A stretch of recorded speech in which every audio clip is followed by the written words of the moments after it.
जीवन साथी सबसे अजीज होता है। कॉलेज में हैप्पी मैरिड लाइफ पर एक कार्यक्रम हो रहा था जिसमें कुछ शादीशुदा जोड़े हिस्सा ले रहे थे। जिस समय प्रोफेसर मंच पर आए, उन्होंने नोट किया कि सभी पति पत्नी शादी पर जोक कर हंस रहे थे। ये देखकर प्रोफेसर ने कहा कि चलो पहले एक गेम खेलते हैं, उसके बाद अपने विषय पर बातें करेंगे। सभी खुश हो गए और कहा, कौन सा गेम? प्रोफेसर ने एक मैरिड लड़की को खड़ा किया और कहा कि तुम ब्लैक बोर्ड पे ऐसे 25-30 लोगों के नाम लिखो जो तुम्हें सबसे अधिक प्यारे हो।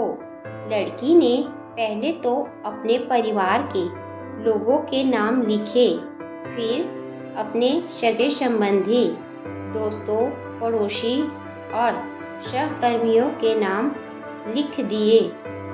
अब प्रोफेसर ने उसमें से कोई भी कम पसंद वाले 5 नाम मिटाने को कहा। लड़की ने अपने सहकर्मियों के नाम मिटा दिए। प्रोफेसर ने और 5 नाम मिटाने को कहा। लड़की ने थोड़ा सोचकर अपने पड़ोसियों के नाम मिटा दिए। अब प्रोफेसर ने और 10 नाम मिटाने को कहा। लड़की ने अपने सगे संबंधी और दोस्तों के नाम मिटा दिए। अब बोर्ड पर सिर्फ 4 नाम बचे थे, जो उसके मम्मी, पापा, पति और बच्चे का नाम था। अब प्रोफेसर ने कहा, इसमें से और 2 नाम मिटा दो। लड़की असमंजस में पड़ गई। बहुत सोचने के बाद, बहुत दुखी होते हुए उसने अपने मम्मी पापा का नाम मिटा दिया। सभी लोग स्तब्ध और शांत थे, क्योंकि वो जानते थे कि ये गेम सिर्फ वो लड़की ही नहीं खेल रही थी। उनके दिमाग में भी यही शक चल रहा था। अब सिर्फ 2 ही नाम बचे थे, पति और बेटे का। प्रोफेसर ने कहा, और एक नाम मिटा दो। लड़की अब सहमी सी रह गई। बहुत सोचने के बाद रोते हुए अपने बेटे का नाम काट दिया। प्रोफेसर ने उस लड़की से कहा, तुम अपनी जगह पर जाकर बैठ जाओ, और सभी की तरफ गौर से देखा और पूछा, क्या कोई बता सकता है कि ऐसा क्यों हुआ कि सिर्फ पति का ही नाम बोर्ड पर रह गया?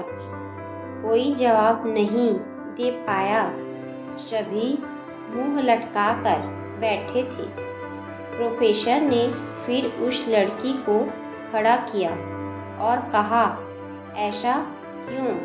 जिसने तुम्हें जन्म दिया और पाला पोसा कर इतना बड़ा किया, उनका नाम तुमने मिटा दिया। और तो और तुमने अपनी कोख से जिस बच्चे को जन्म दिया, उसका भी नाम तुमने मिटा दिया। लड़की ने जवाब दिया कि अब मम्मी पापा बूढ़े हो चुके हैं। कुछ साल के बाद वो मुझे और इस दुनिया को छोड़कर चले जाएंगे।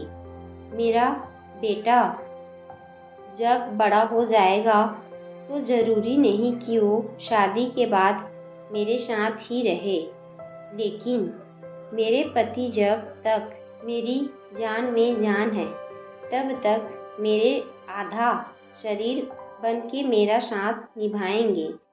इसलिए मेरे लिए सबसे अजीज मेरे पति हैं। प्रोफेसर और बाकी स्टूडेंट ने तालियों की गूंज से लड़की को सलामी दी। प्रोफेसर ने कहा, तुमने बिल्कुल सही कहा कि तुम और सभी के बिना रह सकती हो, पर अपने आधे अंग अर्थात अपने पति के बिना नहीं रह सकती। मजाक मस्ती तक तो ठीक है, पर हर इंसान का अपना जीवन साथी ही उसको सबसे ज़्यादा अजीज होता है।